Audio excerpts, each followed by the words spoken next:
The R34 Skyline had some crazy options that you could get through your Nissan dealer. Welcome back to another episode of Options, Parts and Accessories, where we go back in time to when Supras, Skylines, RX-7s, Evos were all brand new and pull apart the old lost information straight from the source. I've really missed making content, but I'm back for good now. The Nissan Skyline R34 audio, visual and navigation catalogue, and this one is just so 80s, 90s, noughties period correct. So you would have heard me talking about the audio delete option a few times in JDM Legends, where you could delete the radio out of your car to save weight. Not entirely true. Yes, that was definitely one purpose, but the other purpose was you could option back in bigger and better systems from the factory. So for anyone who thinks the R34 Skyline was only about RB engines, aero parts, turbos and GTR badges, this one's for you. Nissan also had an entire factory-approved audio and navigation catalogue for the R34 and many of its other cars. This was called the Skyline Audio, Visual and Navigation Catalogue, and inside it, Nissan offered the NFIT Audio Series, which was basically a set of Nissan-approved double-din sound systems built around the big names of the era: Pioneer, Alpine, Kenwood, and Nissan wasn't the only one experimenting with sound collaborations. The Toyota Soarer's 25cm subwoofer behind the rear seats on page 30 of the Soarer brochure with a high output amplifier, Daihatsu experimenting with a Kenwood sound system in their 1993 Mirror Turbo and 1999 Move Zero with other things like green interior lights, crazy racing decals, definitely vibing off the back of MTV, Mitsubishi. All the major JDM brands were messing with varieties of sound systems beyond the standard supply. And then of course, Mazda's superwoofer, which we covered in my other video, where the sound is channeled through a chamber throughout the car's interior. You can always subscribe if you want your feed to include more of these kind of videos. If you never got to experience this era of sound systems in cars, this Alpine Lambo commercial entirely sums it up. Visual aesthetic, all the deep greens. Alpine Mobile Electronics Pretty much sums up every cyber stylized ad of the 80s and 90s. Mobile security systems, all with quality that could only come from one source. Alpine, nice touch. Lamborghini Call has 1-800-ALPINE. Alpine Touch. Nissan describes the Skyline as a car that changes the dimension of driving and says it deserves an audio system worthy of that obsession. And that's exactly what they did with this part of the factory fittings. This thing looks like someone took a DJ, nightclub, equalizer, spaceship cockpit, and a 90s arcade machine, all jammed it into the center console of an R34. I've been hearing people call this style retro futuristic, which I love as a name because it's what people thought the future was going to be. But instead we got stuck with this AI slop future of today. So I saw this as probably my last opportunity for creativity. Behind the scenes, I developed a game. Because true full-scale car customization is near impossible to achieve in a solo project, I approached it more like how a Pokemon would evolve or like leveling up a character in a game. So the cars themselves evolve with key upgrades, with added customization of wheels, paint jobs, and a couple extras to unlock, which I think came out looking pretty cool. I created it the old way, paid game with no AI generation, no subscriptions, no DLC, no ads, battle pass, none of it. An old school offline game. All the art was created in Adobe Illustrator and Photoshop. Some took me days to draw. If you're not a gamer but still want to support me, I've made a basic crypto token for anyone who wants to donate and support the channel that way, but the game is my main push for support. Available on Steam, Android and Apple. I decided to go for more of an ambient vibe rather than a flashy dopamine fix, cars revving, etc. Anyway, see what you think if you like. Links in the description, or just visit the stores and download if you want. And also thanks to everyone who kept messaging me through comments while I was gone. It really helped me stay motivated. I'm content with achieving a childhood dream of mine by completing this game.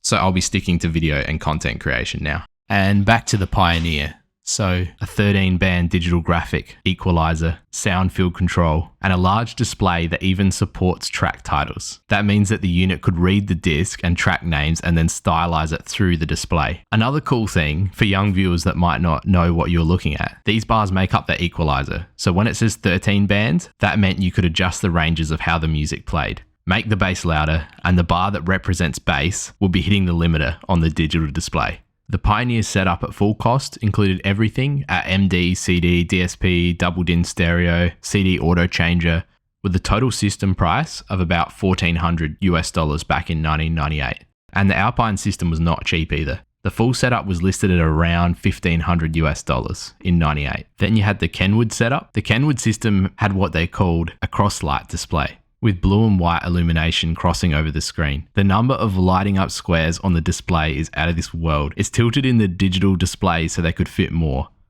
I did a quick calculation and I think it exceeds 400 light up rectangles and squares. Then finally add Zest as more of the entry level offered by Nissan, but still not cheap at $1,100. So this one had a 3D spiral action display. So again, the selling point is not just sound, it's movement, color, display, graphics, buttons, lights, the whole thing. Tier-wise, I love this stuff. Individually, they're not performance parts, but for JDM Archives, this is exactly the kind of thing that matters. This is what made Japanese car culture feel like Japanese car culture. On to the next part, or should I say a few combined parts. A factory-fitted wagon, 22B, with OEM roll cage and STi baby seat recommended combination. This one I'm really excited to talk about because I think this may be a JDM legend that no one watching in this video will have heard of. A 22B powered Subaru STi Legacy, the Subaru Rushing Rabbit STi. This car has one of the most bizarre combinations I've ever come across. Factory OEM 22B set up by Subaru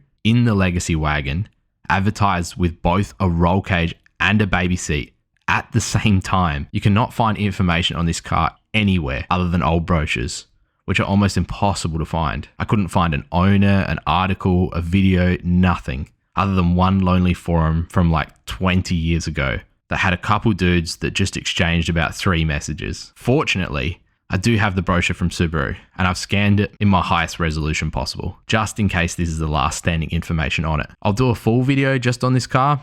And if you like going down the JDM rabbit hole, no pun intended, and this content appeals to you, the subscribe button is down there. And other JDM brands outside of the factory were doing some really cool period correct mods for the Legacy wagons and sedans at the time too. So it's not like it was just Subaru overhyping the car in the 90s. The Legacy had a really big mod scene for the BH5. So I get why they manufactured this car. Subaru refers to this as the Golden Rabbit with supple body movement. It runs through rough roads like a rabbit, is what Subaru says. This strong-legged athlete is by no means just a gentle pet. I love how this stuff translates, so good. So yeah, this was powered by the 22B engine. I genuinely think this car may have been the Frankenstein spawn of leftover parts after the 22B ceased production at the end of its generation, the year before. So just a few quick things about the factory engine mods. 2.2 litre variant, which apparently doesn't even exist on Wikipedia for the Legacy. The high-powered ECU to match, high-output cam, forged pistons, the full WRX STi 22B workover. So this includes the reinforced gearing, and the brochure actually came with a fallout page trying to sell you at a special price reinforced gearing. If you didn't buy the car and you came to the Tokyo Auto Salon of 1999, you could then modify your own Subaru WRX with the reinforced gears. Although, no warranty, it says. I wouldn't be surprised if this engine outputs even more than the 22B, as 99 saw the year of the Phase 2 Boxer, as described in some of the late generation model 2-door Type R WRX brochures, which not many people know gave more power in the EJ207 than the earlier 22B, like seen in the extreme and high-powered S201 variant. I can just imagine the engineers' thought process as they created this monster. We have a lot of leftover parts. Let's make a cool wagon. In goes the 22B motor. Well, people are still probably going to take their kids in it because it's a wagon. Better make sure the car has a rated baby seat. Let's use a STi modified Takata seat. Takes it out for a test drive. Someone's going to die in this thing. Better add a 6-point roll cage. And that is how I imagine the STi Golden Rabbit was born. Tier? I don't even know. I have kids, so I love this thing. I think individually all the parts would get scattered through S tier, 22B motor, 6-point STi factory fitted roll cage, JDM Takata STi baby seat. This could very well rival the Stag 260 RS, built off the Godzilla R33 GTR platform. Part number 3, the Toyota Soarer's Z32 active ride suspension, or as the Toyota Soarer brochure calls it, 4-wheel double wishbone with active control suspension. So the Soarer must have the most vast options of suspension of any JDM ever made. Enormous call. Your 4 options give as wide a range as quite literally a boat in high tides bouncing and sponging, but gave for excellent luxury comfort at low speeds.